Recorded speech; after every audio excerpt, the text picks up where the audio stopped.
Welcome to math. This is Mr. Gable, and the things you're going to need today are your iPad, a pencil, and your math notebook. So let's get started. So our title for today in your math notebook is Solving Inequalities Using Addition or Subtraction. And our learning target for today is today you will work to have a better understanding of how to solve inequalities using addition or subtraction. So make sure you have that title in your table of contents and also in your notebook.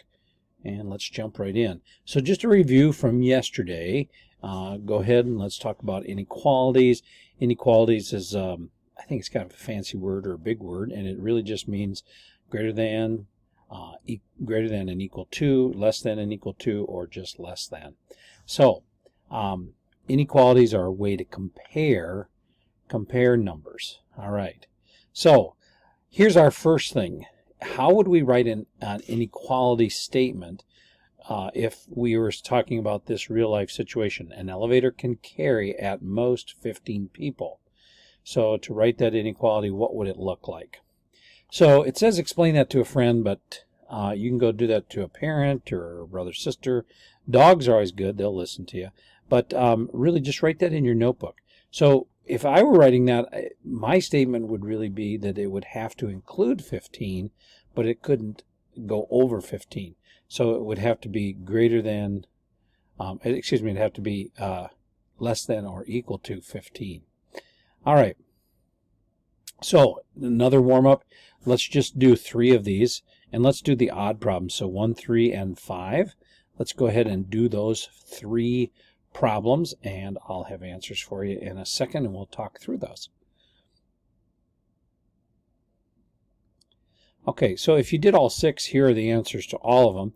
But if we look at number 1, it says x is less than or equal to 13. So if it says less than and equal to, that means that it has to include 13, because it can be 13, but it has to be less than 13. Okay, so when we're including that number, we circle it in, and that circle means that that number is included. So the answer could be 13. Okay, let's jump to number 3. So x is less than negative 15. Okay, so if it's less than negative 15, it can't be negative 15. It's just less than. So, it could be negative 16, it could be negative 17, etc., etc. All right, and then number 5. So again, this one is less than and equal to. So that means that it can be negative 1, but it can't be anything greater than negative 1 because we're talking about less than. All right, so let's jump into our next part of the lesson today. So describe a real life situation that can be represented by the inequality of x plus 5 has to be less than or equal to 20. So again, x could be 15 here because it can equal 20, but that would be the greatest number that x could equal. Okay, and then x could really be anything less than 15. It can be 15, but it can't be anything greater than 15. So really, whatever real life situation, you could talk about people coming to a party. You could talk about people gathering for something. You could talk about the number of chips that you need to play a game, etc. A lot of things you can talk about there. All right, again, let's solve these inequalities and graph. Remember that graph is really just that number line that we've seen represented in the other ones. And this time let's do the even ones, okay? And I'm gonna do number 1 for you. So let's look at that, and then I'll have you do the even problems. Okay, so let's look at number 1. So you might be saying, well, how do I even solve this? Do I just, do some guess and check? So I want you to think of our inequality, in this case, our less than sign. Think of it as an equal sign. How would we solve this equation if this was just x minus 9 is equal to 8? So if that were the case, we would add 9 to each side. And then by adding 9 to each side, we get that variable on the left side isolated, and we get the values on the right side isolated. And anytime we have that scenario, we're in great shape. And so then we're left with x is less than 17. So the answer to this one is x is less than 17. And then we can go ahead and graph that. Okay, so to graph this, then we're just going to really do I'm just doing a quick sketch. If this is 0 here, There's my 15. So, yeah, or excuse me, 0's there. Sorry, 5, 10, 15. And there's my 17. And then it has to be less than 17. Now, here's the question that I want you guys to think about. What do I do? What kind of circle do I make? Because this is just less than. So I'm just going to go ahead and have that open circle because 17 is not part of the answer. It has to be less than 17. So, all right, let's keep moving. So solve and graph the solution, and make sure you're doing this work in the notebook, and that is x minus 5 is less than negative 3. All right, if you've done that work, here we go.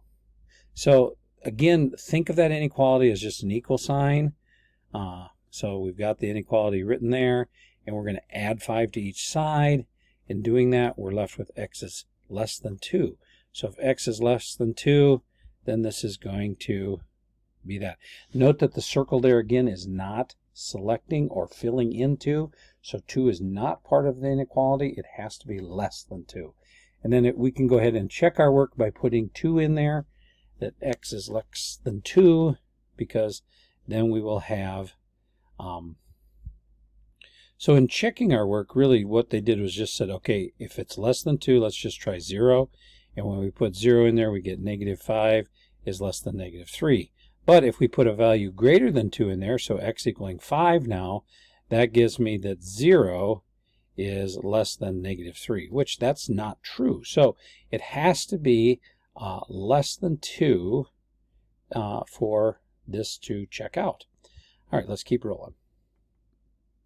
All right, so here's another example. Now this one, our signage changes, or our inequality sign changes, and it's greater than or equal to. So let's go ahead and solve this one in your notebook, and then I'll see you back with some answers. Okay, so here we go. Again, just think of that inequality as an equal sign. So there's our inequality. We're going to add 2. We're going to isolate that variable, and we're going to get that x is greater than or equal to negative 2. So now, because it says equal to, remember that it can be negative 2. The answer can be negative 2.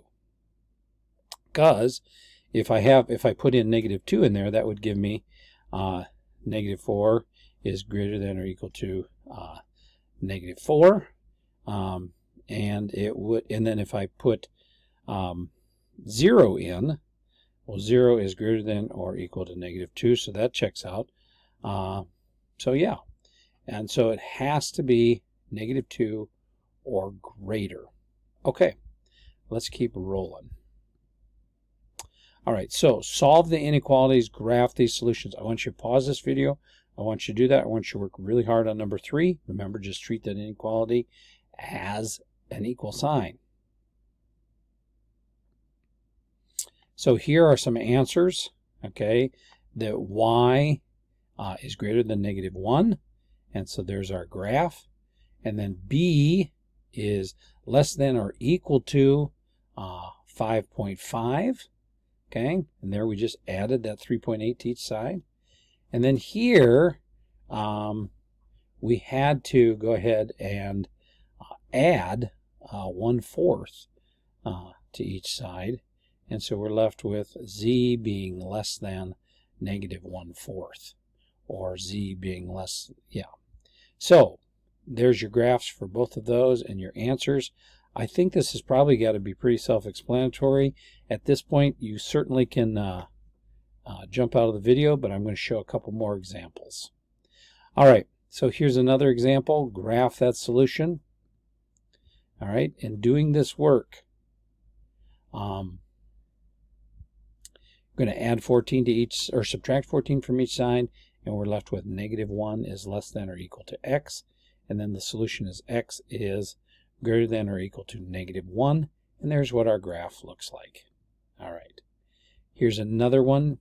We're going to keep moving real quickly, and this is what that solution would look like. So again, we're going to subtract 8 from each side, get value on one side, variable on the other, and we're left with x is less than 6.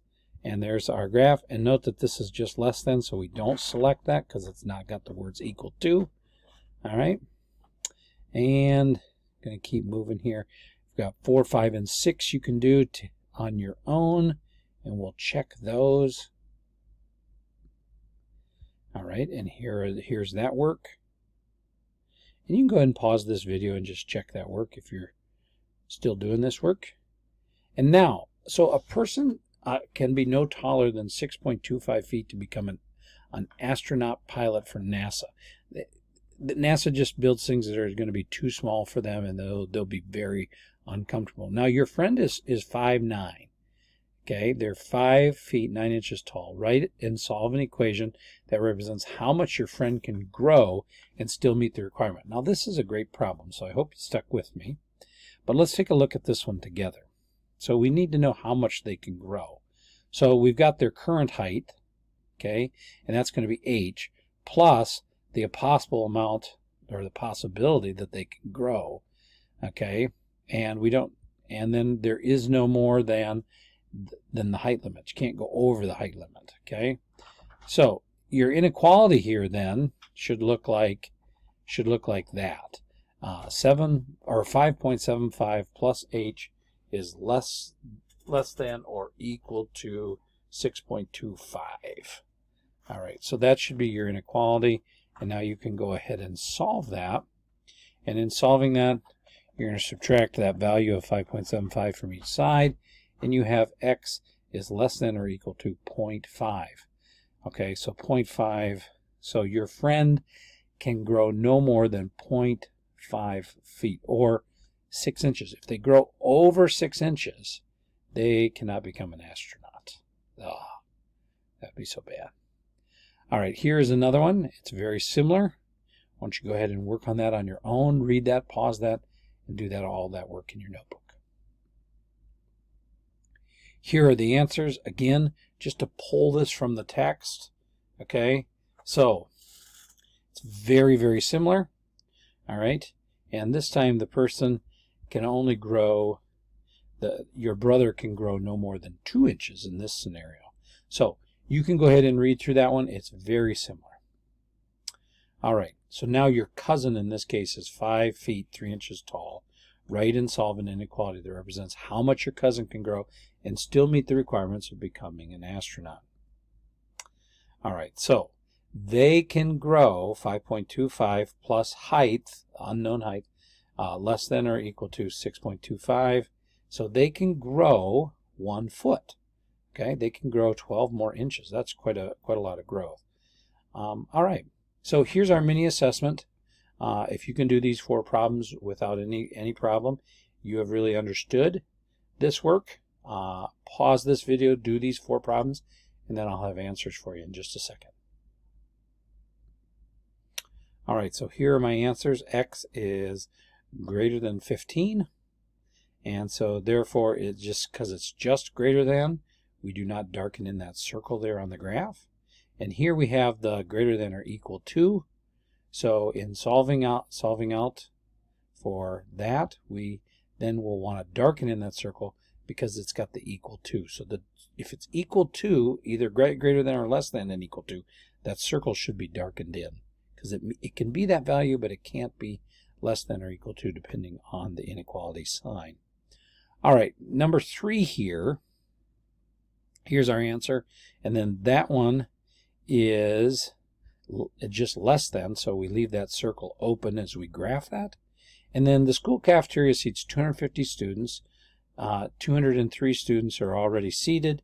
Write and solve an inequality that represents the additional number of students that can be seated. Okay, so if you only have 250 seats, you can only bring in 47 more students. It can be 47, but it can't be more than 47. So that's what your work should look like. All right, I think that this is probably pretty self-explanatory. I want to be real clear with this so that you're knowledgeable about how to use these inequalities. I know that the last time when we did some standardized testing, we had trouble with what does that mean with the circle that's not filled in versus the circle that is filled in. So do your journal pages that I posted in Schoology, and then go ahead and head on over to Big Ideas and do that work. All right, thanks for listening, and we'll see you for the next video.